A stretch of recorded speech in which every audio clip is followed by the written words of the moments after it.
Hello guys, आज चाहिँ म तपाईँहरूलाई घुमाउनेछु हाम्रो घरको करेसाबारीमा। फाइनली म आइसकेँ हाम्रो घरको करेसाबारीमा। हाम्रो घरको करेसाबारीमा के छ आज म तपाईँहरूलाई सबै कुराहरू रिभ्यू गर्नेछु है त। हाम्रो घरको करेसाबारीमा कति राम्रो मकै रहेछ। मैले मकै पनि जुम गरेर देखाएँ हल्का। तपाईँहरूलाई कस्तो लाग्यो?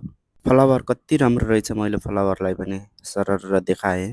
मलाई चाहिँ आई डोन्ट नो यो फुलको नाम थाहा छैन, तर एकदमै राम्रो लाग्यो मलाई यो फुल चाहिँ। अनि मैले खुर्सानीलाई पनि देखाएँ, कति राम्रो खुर्सानी, मलाई चाहिँ एकदमै मन परेको थियो यो। अनि यस साइडमा साग पनि रहेछ, कति राम्रो साग। ओ माई गड, यो फुल त कति राम्रो, यसलाई नदेखाउने त कुरै हुँदैन। मैले यसलाई सरर देखाएँ, कति राम्रो।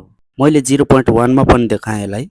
यो रेड कलरको फुललाई पनि मैले देखाएँ। अनि साइडमा कागतीको बुट पनि रहेछ, कागती पनि मैले देखाएँ। यतादेखि हेर्दा चाहिँ दानाहरू देखिएको थिएन, अनि मैले चाहिँ फेरि उसलाई आँपलाई देखाएँ। अनि तलपट्टि चाहिँ एकदमै राम्रो फ्लावर रहेछ दिल कलरमा। मैले मकैलाई पनि देखाएँ। मकैको चाहिँ एकदम राम्रो सिनेमेटिक भ्यू निकालेँ मैले चाहिँ।